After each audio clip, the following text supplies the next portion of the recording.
Título da lição e verso? Título da lição: Consolem o meu povo.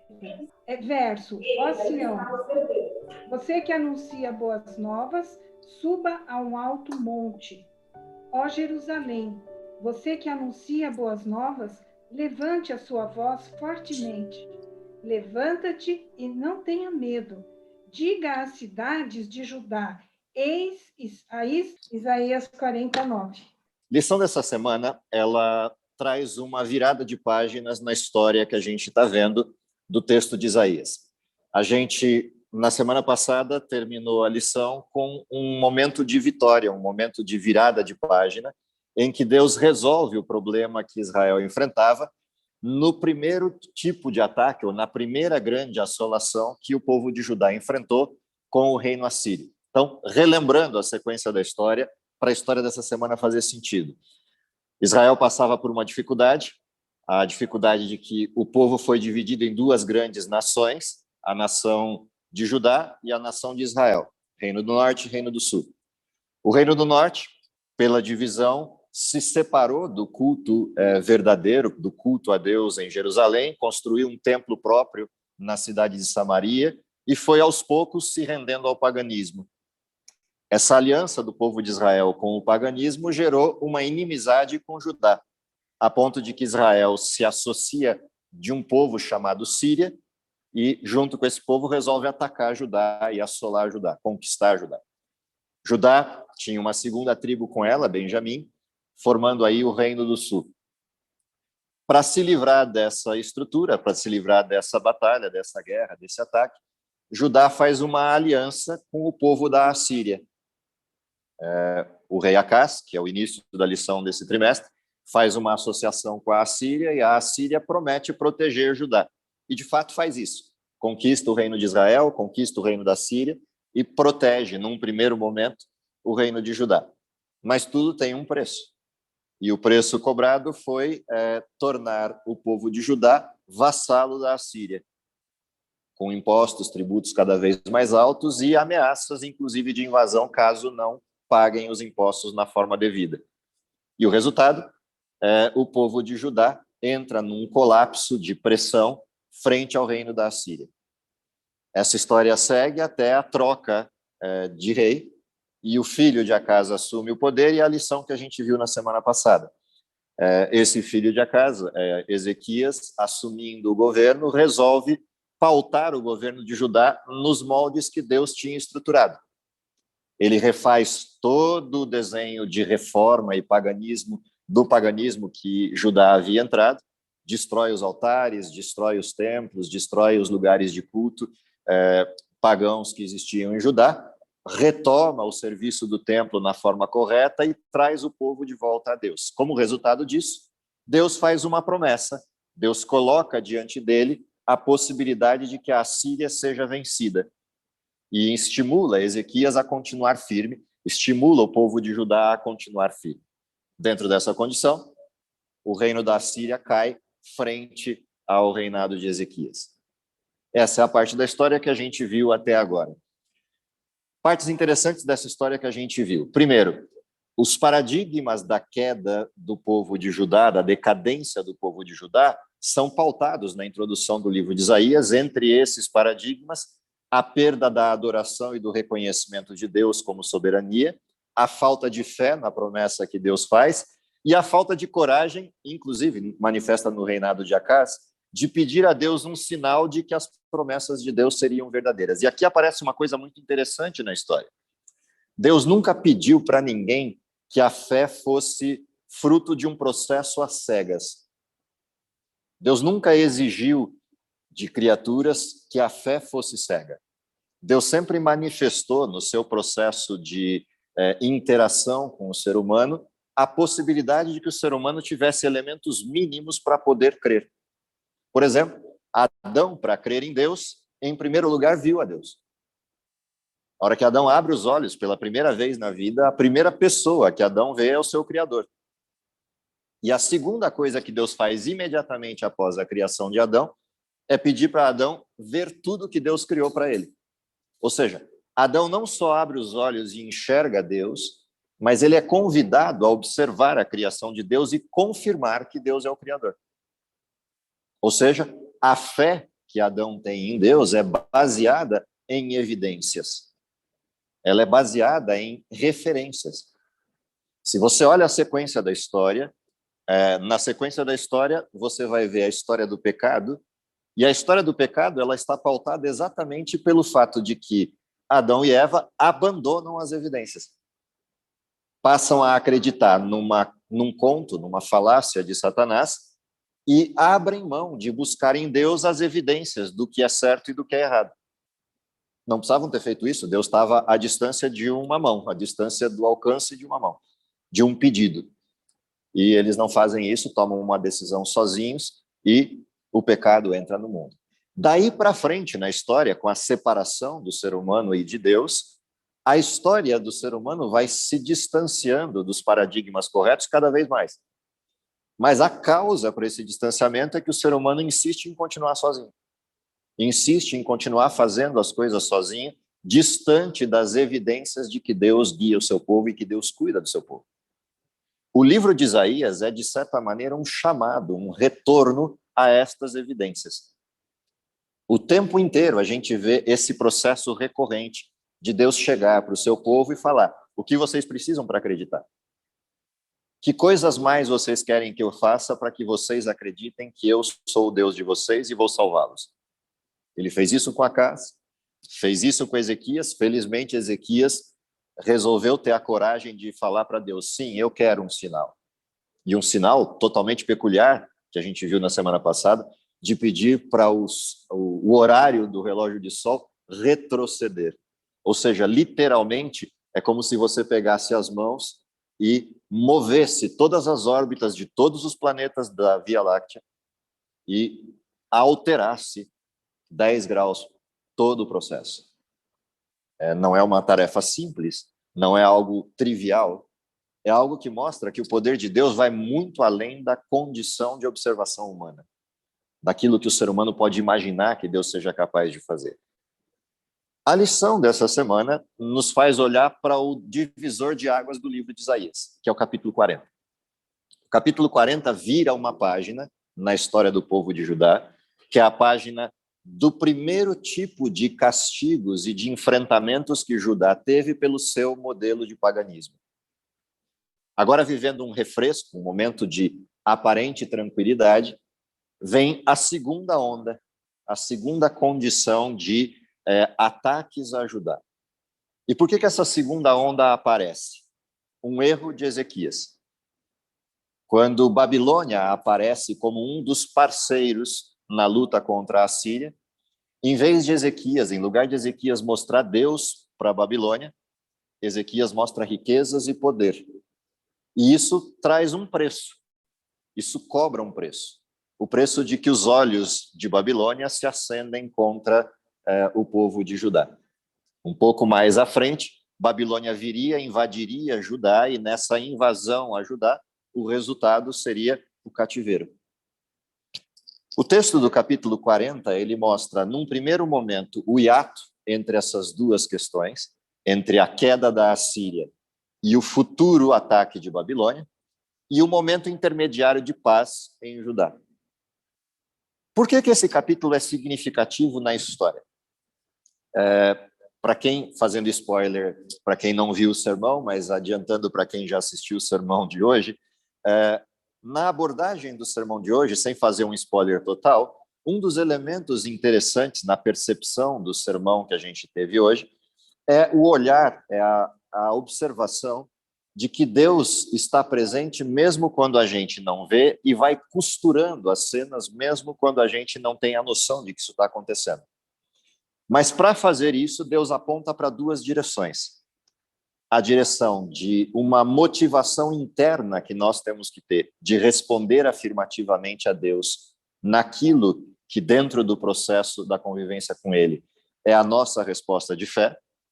E, por outro lado, na atuação que Deus faz na história para mostrar que se eu continuar nessa fé, promessas serão cumpridas. Mas se eu me afastar disso, haverá um retorno de uma mão pesada de Deus dobrada de intervenção sobre o pecado. Judá optou por experimentar essa segunda coisa. Judá tinha tudo à mão para enfrentar a glória de Deus e a resposta de Deus definitiva contra a Síria. Mas vacilou na fé e recebeu em porção dobrada o pagamento do seu pecado.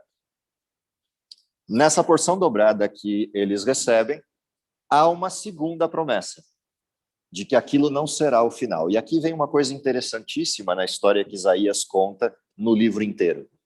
Mesmo quando Deus castiga o seu povo, mesmo quando Deus permite que o povo enfrente as consequências dos seus atos, isso nunca é definitivo. Deus sempre tem uma segunda mão de misericórdia para aqueles que aprendem com a lição e retornam para os caminhos de Deus. E isso também é parte do que a gente ouviu hoje de manhã na abordagem do sermão, na forma como o pastor Jael aplicava as lições. Dentro dessa perspectiva, o que a gente tem no texto do capítulo 40 que é legal de observar? Vamos ao livro, abre aí a Bíblia no livro de Isaías, o capítulo 40, e vamos acompanhar como é que esse texto se desenrola. E tem algumas mensagens fantásticas nele que vale a pena a gente observar. Então, primeira coisa aí olhando para o texto, primeira coisa interessante olhando para o texto do capítulo 40, é que há 3 blocos, 3 divisões na introdução do texto. Dependendo da Bíblia que você tiver, o título que você vai encontrar no capítulo 40 vai estar escrito assim: O Senhor vem. Primeiro bloco. E ele vai até o verso 11. Isso não é por acaso. É porque, de fato, há um bloco que vai até o verso 11 e um bloco que vai do verso 12 até o 31. O primeiro bloco está dividido em 3 manifestações. E essas 3 manifestações do primeiro bloco estão bloqueadas por 3 versos. O verso 3, o verso 6 e o verso 9. Se você observar o primeiro bloco, que é o capítulo 40, o verso 3, vai do verso 3 até o verso 5, ele começa com uma expressão, voz que clama. Há uma voz clamando ao povo de Judá. Olha o verso 6, e você vai encontrar a mesma referência. Uma voz diz, clama. Se você for ao verso 9, você vai encontrar de novo a mesma referência. Sião clama ao meu povo, anuncia as boas novas do alto monte. Esses 3 blocos fazem alusão a um sujeito, a um personagem na história de Israel, que está lá na frente na história. E aqui, de novo, é necessário a gente lembrar da história do povo de Judá. Para quem já leu o livro de Daniel alguma vez na vida, o livro de Daniel começa com o cativeiro, capítulo 1. Depois ele percorre ao longo da história as mensagens de Daniel com profecias ao povo, apontando para todo o desenrolar da história até os nossos dias. Mas quando você chega ali no capítulo 9 de Daniel, aparece um personagem. Há uma profecia de 70 semanas ali, e um personagem no centro dessa profecia, o ungido de Deus ou o Messias. Na profecia do capítulo 9 de Daniel, está a data de quando esse Messias viria e começaria o seu ministério. E essa data está marcada por um evento, o batismo de Jesus, a unção do Messias. O capítulo 40 de Isaías apresenta quem é que vai ungir o Messias e preparar o seu caminho. Essas 3 mensagens que aparecem aqui, voz do que clama no deserto, depois uma voz diz, clama, e alguém vai perguntar, e depois uma terceira vez, tu, ó Sião, clama as boas novas. Essas 3 mensagens são a indicação do cumprimento do capítulo 9 de Daniel. Curiosamente, os textos se juntam agora. A história que Isaías está apontando para o futuro, que é o cativeiro babilônico, se conecta com o capítulo 9 de Daniel, mostrando quem é o sujeito que vai libertar definitivamente o povo de Judá. O Messias prometido, o ungido, o Emanuel, que apareceu lá no começo do livro. Deus conosco. Essa mensagem que se apresenta aqui traz 3 referências de consolo para o povo de Judá. E aí vamos dar uma olhadinha nos textos para ver como é interessante a maneira como Isaías apresenta isso.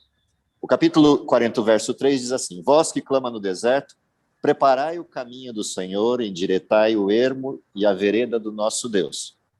Você vai lá, Mateus capítulo 3, o que você vai encontrar no texto? Jesus pega a mesma referência, o texto de Mateus pega a mesma referência e mostra no cumprimento da profecia de Jesus a voz que clama no deserto. Você vai aos textos de Jesus e Jesus referencia que João Batista é aquele que cumpriu o texto de Isaías 40. E Jesus repete esse mesmo texto de voz do que clama no deserto. E os textos começam agora a se costurar. Na sequência, olha o que o texto diz.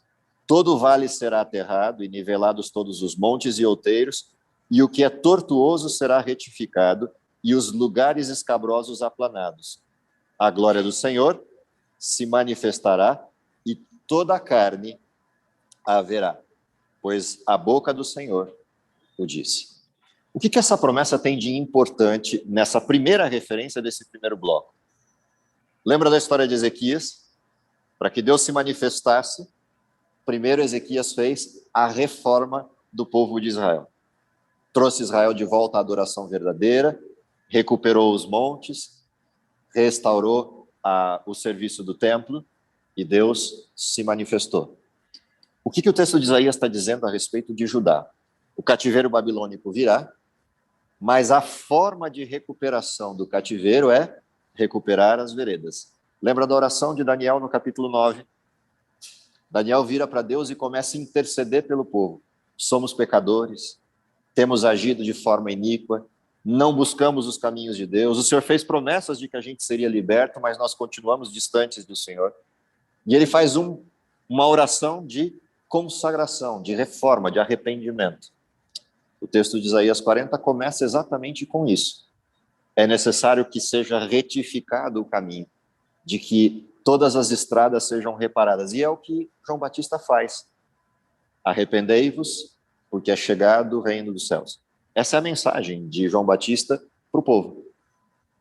O reino de Deus, que era o Messias, estava diante deles, mas antes que o Messias se manifestasse, era necessário um povo que pudesse recebê-lo. E o que João Batista faz? Batiza esse povo. A voz que clama no deserto. Se isso acontece, vem a segunda parte do bloco. O verso 6 diz assim: uma voz diz, clama, e alguém pergunta, o que eu hei de clamar? Toda a carne é erva e toda a sua glória, flor de erva. O que o texto está mostrando para a gente? É uma metáfora, isso aqui, da efemeridade, da transitoriedade do ser humano. Ou seja, a percepção do nosso pecado nos coloca na condição de Isaías 6. A gente cai com o rosto em terra e diz, não somos nada, somos pó. Somos como a erva que passa, como as plantas que se esvaem. Ou seja, o tempo curto que dura a erva é o tempo curto que dura a vida humana. E a grande pergunta é, como é que eu hei de clamar num contexto desse? Lembra de Isaías, quando Isaías cai prostrado diante do trono de Deus, lá em Isaías 6, o que Deus faz? Purifica Isaías, põe ele de pé outra vez e faz uma pergunta. A quem eu vou enviar? Nessa condição de percepção de que ele foi purificado, o que ele responde? Envia-me a mim. Olha a sequência do verso. Diz assim, seca-se a erva, caem as flores, soprando nelas o hálito do Senhor. Na verdade, o povo é erva. Seca-se a erva, cai a sua flor, mas a palavra do nosso Deus permanece eternamente. Se você volta a Isaías 6 e olha o texto, assim que Isaías é purificado e Deus faz a proclamação para ele, a quem enviarei? Ele responde, envia-me a mim. O que Deus faz? Deus fala a Isaías, minha palavra dura para sempre. E aí vem o terceiro bloco. O terceiro bloco diz assim, tu, ó Sião, que anuncias as boas novas, ou seja, a resposta de Isaías, envia-me a mim, deveria ser a mesma resposta de Judá, quando Deus perguntasse, a quem enviarei? E Judá responderia, envia-me a mim. No verso 9, do verso 9 ao 11, o que a gente tem é a expressão de Jerusalém, a capital de Judá. E o texto aqui personifica Jerusalém, torna Jerusalém como se fosse uma pessoa respondendo ao apelo de Deus, a quem enviarei? E Jerusalém responde, envia-me a mim. E olha o que Deus diz para ela, tu, ó Sião, que anuncias as boas novas, sobe num monte alto, o Monte das Oliveiras, o topo da daquilo que foi o ministério de Jesus. Tu que anuncias boas novas a Jerusalém, ergue a tua voz fortemente, levanta, não temas, e dize às cidades de Judá, eis aí está o vosso Deus. Ou seja, qual era a missão de Jerusalém? Aquilo que nos anos que se passaram foi degenerando Israel, espalhou o povo por todas as cidades, seja no ataque sírio, no ataque assírio. Agora é o papel de Jerusalém reunir outra vez o povo de Deus, porque o rei de Judá chegou. Messias está presente em Judá. Ou seja, o que Isaías está fazendo é apontando para o futuro da história de Judá e dizendo, existe saída, tem uma alternativa. Vocês não vão precisar ficar no cativeiro eternamente, não vão sofrer eternamente. O consolo de Deus está prometido para vocês e Deus vai vir em pessoa como o rei de vocês para governar sobre vocês. Mas vocês precisam fazer uma coisa, responder, envia-me a mim. Aceitar o chamado, aceitar a condição. Quando Isaías prepara esse texto e prepara o povo para o que vem pela frente, ou seja, o cativeiro vai vir, não há como escapar. Judá se distanciou de Deus outra vez. O que Isaías está dizendo para as gerações futuras é, isso não é o fim. Percebe que é a mesma mensagem para o remanescente? Por isso Isaías é o texto do remanescente. Se a gente abre Mateus 24, como é que começa Mateus 24? Ouvirão guerras, rumores de guerras, terão falsos profetas, vocês serão assolados e perseguidos, mas ainda não é o fim. E o texto continua e repete tudo de novo, haverão pestes, mortes, mortandades por todos os lados, todo tipo de situação ruim acontecerá. Isso importa que aconteça, é o princípio das dores, mas ainda não é o fim. E aí vem uma mensagem que termina o texto de Mateus 24, que fecha o texto de Mateus 24. A mensagem que fecha o texto de Mateus 24 diz o quê? Aquele que perseverar até o fim, esse vai ser salvo. E o texto termina dizendo em que é para perseverar. Porque o texto disse logo antes que o amor de quase todos, por causa da iniquidade, se esfriaria. É a mesma mensagem de Isaías. O povo de Israel, pelo cativeiro, pela assolação, pela prisão, teria a tendência de desanimar, esfriar, distanciar-se de Deus. Qual é a mensagem de Isaías? Perseverem, porque ainda não é o fim. Essa mensagem tem tudo a ver com a gente, tudo a ver conosco no tempo que a gente está vivendo. Se a gente olhar o tempo do fim, ele é uma somatória em sequência de eventos desgraçados. Quando é que começa o tempo do fim? Se a gente olha na história profética, 1798, a virada de página do período medieval, começa o tempo do fim. O que parecia bonança, porque acabaram as perseguições medievais, se manifesta como uma sequência de show de horrores. O século XVIII e o século XIX são marcados pelo quê? Paganismo, agnosticismo, ateísmo, cientificismo, afastamento de Deus. O resultado dessa corrupção é a degeneração moral da Europa. Dia após dia, o que você vai assistindo na Europa é uma decadência completa dos padrões morais de Deus. Se você vai a Romanos capítulo 1, o que você encontra lá? O afastamento de Deus produz, em primeiro lugar, Deus deixar a humanidade às suas próprias concupiscências e o resultado disso, a decadência moral completa da humanidade. O que a gente vê no século XVIII e XIX é isso. A gente adentra o século XX, o que a gente assiste? 2 grandes guerras em sequência, dizimando pessoas no mundo inteiro. Numa dessas abordagens de guerra, ainda há o crescimento de um formato absurdo de higienização. Num sujeito que queria purificar uma parte da Europa. A decadência completa do modelo. Curiosamente, nessa estrutura de decadência, o que você vê? Um ataque aos judeus. Frontal aos judeus. Início do século XX. Passam as guerras, vem a mensagem de paz e o que a gente vê? De novo, um desenho de pacificação baseado não na fé, mas baseado na potência humana.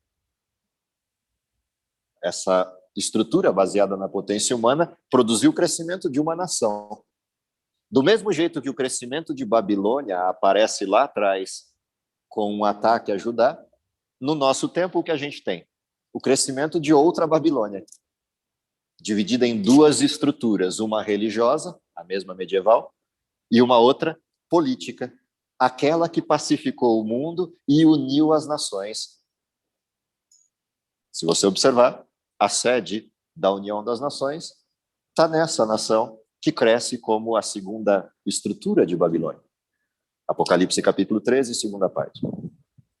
Se a gente observa a mensagem de Isaías 40, ela é exatamente essa mensagem. Para o povo de Judá, a vinda do Messias.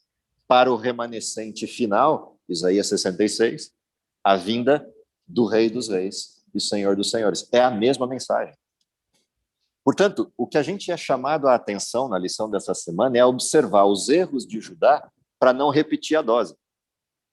O convite da lição dessa semana é um convite de olhar para Deus, entendendo que ainda não é o fim, olhar para Deus, entendendo que existe uma promessa, ele vem. Por isso, o título do Isaías 40 é o mesmo título para nós.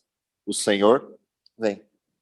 Se você abrir o livro de Apocalipse e olhar o último capítulo de Apocalipse, o que diz lá? O Senhor vem. E vem logo. Essa é a mensagem de Apocalipse. Portanto, quando o texto fecha a mensagem dizendo: como o pastor apacentará seu rebanho, entre os seus braços recolherá os cordeirinhos e os levará no seio, as que amamentam ele guiará mansamente. É o texto que a gente vê lá na mensagem de Apocalipse, o último capítulo. Eu morarei com eles, eles vão morar comigo, eu serei seu Deus e estarei com eles. É a paz outra vez. A única diferença é que a paz de Isaías 40 poderia ter sido definitiva se Israel tivesse recebido o seu rei. Como eles negaram o seu rei, veio para os seus e os seus não o receberam, o resultado é: Deus se manifestou outra vez na forma ruim. A diferença é que no nosso tempo não haverá o second time, não haverá a segunda chance. No nosso tempo, a vinda de Cristo é definitiva. Aqueles que o aceitarem viverão a paz, mas a paz eterna. E aqueles que o rejeitarem viverão a destruição, e dessa vez, eterna. A segunda parte de Isaías 40 é uma apresentação retórica. E é uma apresentação muito semelhante aos últimos capítulos do livro de Jó. Se você observar os últimos capítulos de Jó, é uma sequência interminável de perguntas que Deus faz para Jó. Jó estava no fundo do poço, vivendo o máximo da angústia que um ser humano pode viver, e agora vem um questionamento de Jó.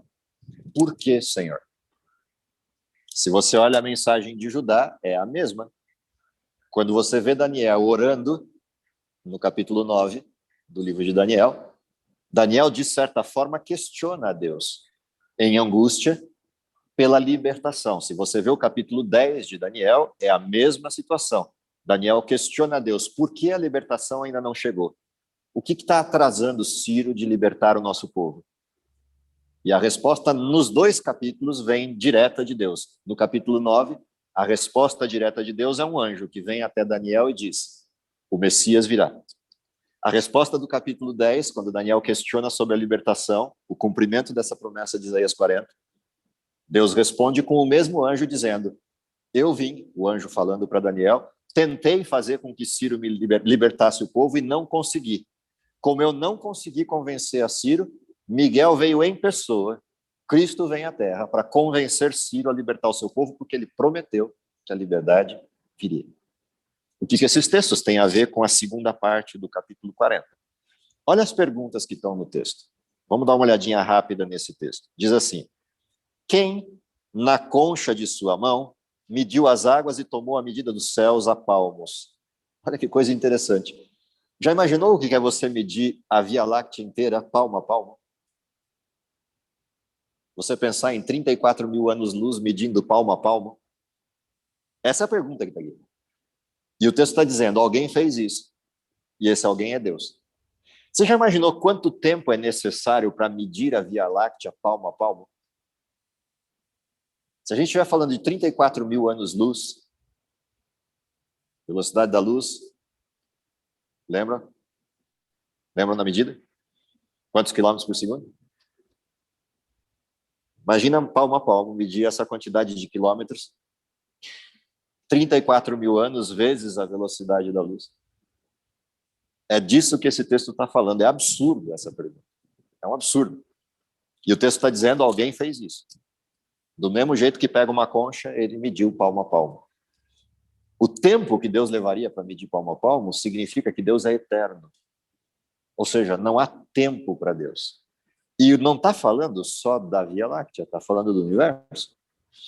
O texto continua dizendo, quem recolheu na terça parte, um éfa, o pó da terra, e pesou os montes em romana e os outeiros em balança de precisão?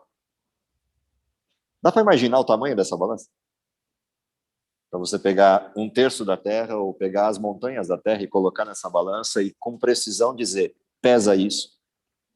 Ou seja, o que o texto está fazendo é uma analogia ao tamanho de Deus para enfrentar as dificuldades que Israel acha que são complicadas. Em outras palavras, o que esse texto está dizendo para a gente é assim, você tá com um problema, tem uma dificuldade, do teu lado tem alguém que é capaz de fazer essas coisas absurdas. Medir o universo palmo a palmo, ou pesar numa balança, na cozinha de casa, os montes maiores da terra. E medir com precisão o tamanho deles. Ora, de que tamanho é a mão de Deus para pegar os montes e colocar numa balança de precisão? O que, na realidade, esse texto está me dizendo, para quem já viu uma balança de precisão na vida, balanças de precisão medem coisas que as balanças comuns não medem. Balanças de precisão são pequenas e medem estruturas abaixo de grama, abaixo de 1 grama. Isso significa dizer o quê? Que, para Deus, as maiores montanhas da Terra e a própria Terra é como se eu pegasse algo que é menor do que 1 grama e colocasse numa balança de precisão para dizer quanto pesa. Perguntam, Deus assim é capaz do quê? No enfrentamento dos meus problemas. Que tamanho tem os meus problemas se esse Deus é capaz de pegar uma montanha como uma balança de precisão e dizer quanto pesa? Mas o texto não para aí, ele continua dizendo assim, quem guiou o Espírito do Senhor ou como seu conselheiro o ensinou? Com quem tomou ele conselho para que lhe desse compreensão?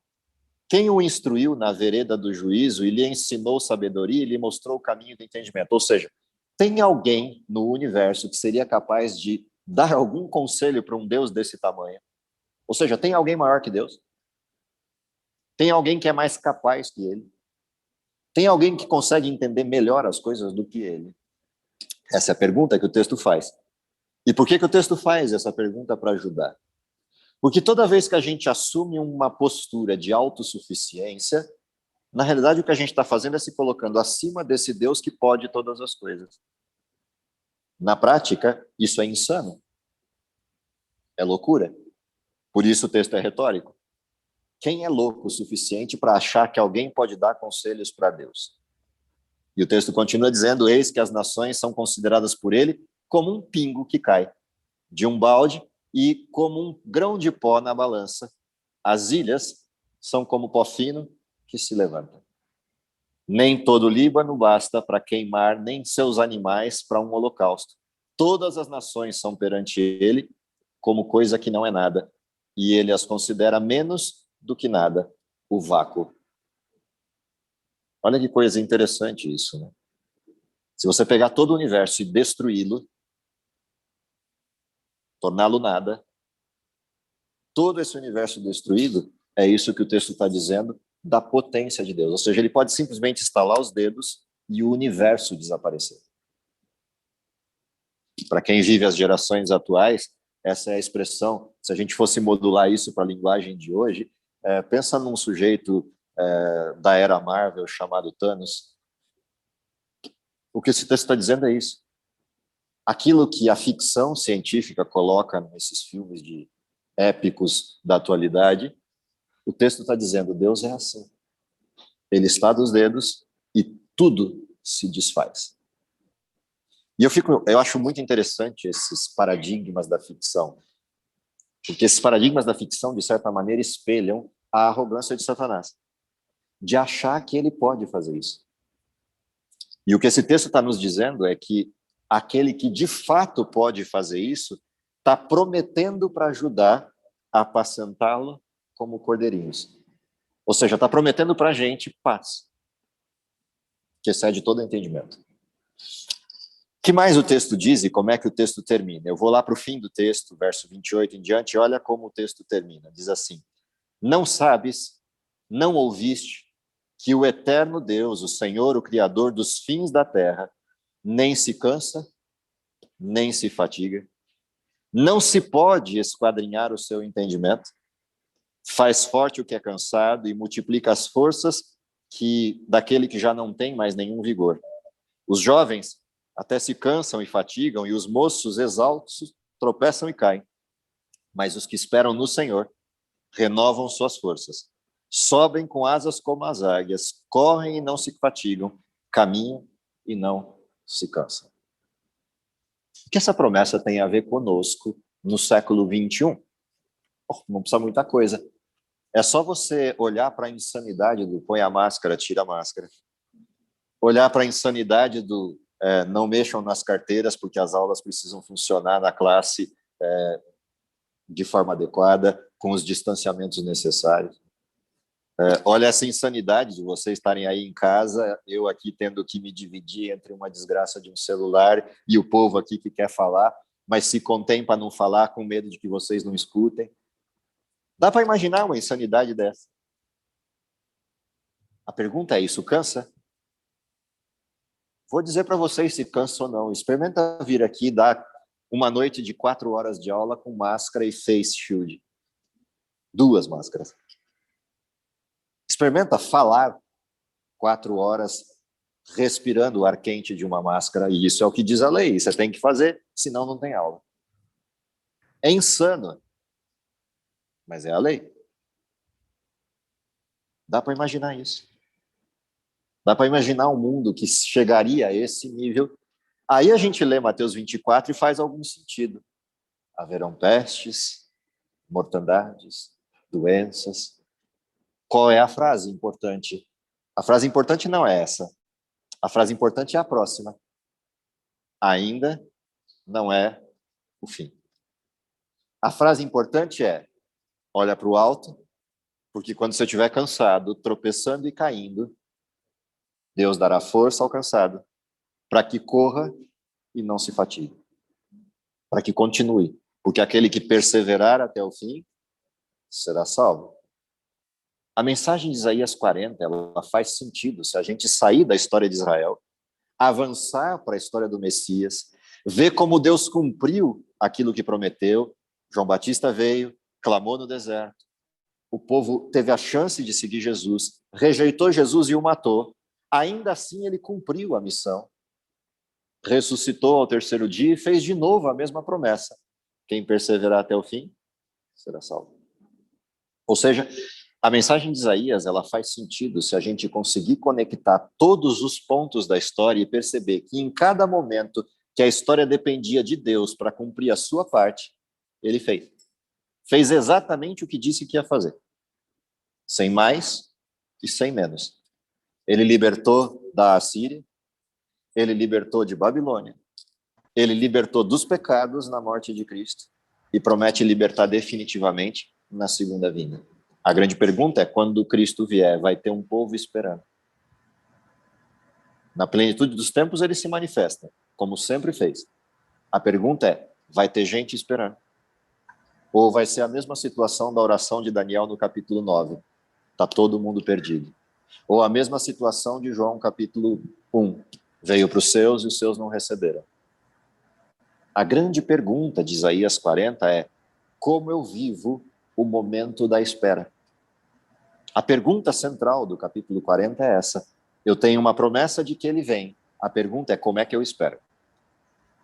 O que eu realmente espero para todos nós é que, de alguma forma, esse texto de Isaías nos provoque a olhar para a maneira maravilhosa, porque é isso que Isaías é, a maneira maravilhosa como Deus sempre agiu para com o seu povo, cumprindo suas promessas, para que a gente renove a esperança de que ele cumprirá a promessa final. A parte mais importante da história, a destruição do mal e a vitória definitiva sobre o pecado e a vida eterna em Cristo. O que eu espero é que essa seja a nossa realidade, e principalmente espero que essa realidade aconteça ainda em nossos dias, para que de fato a gente esteja no limite, às portas do fim, e possamos dizer, como o texto representa isso de forma metafórica, eis aquele a quem aguardávamos.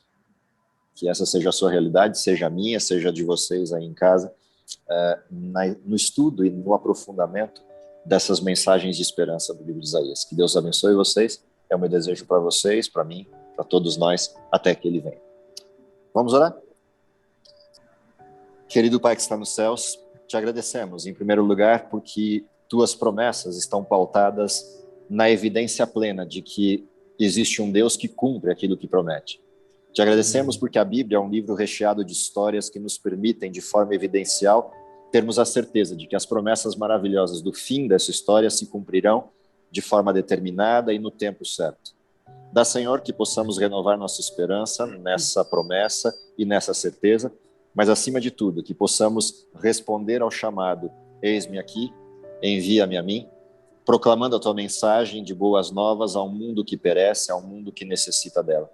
Dá, Senhor, que pessoas possam, pela nossa influência, pela nossa pregação, pelo nosso testemunho, aceitar essa promessa maravilhosa e se preparar para receber o Senhor nos ares, o Rei dos Reis, aquele que é eterno e aquele que nos concederá a vida eterna e a tranquilidade e paz. Dá, Senhor, que esse momento se realize, se possível, ainda em nossa geração. É o que esperamos por Jesus. Amém. Amém.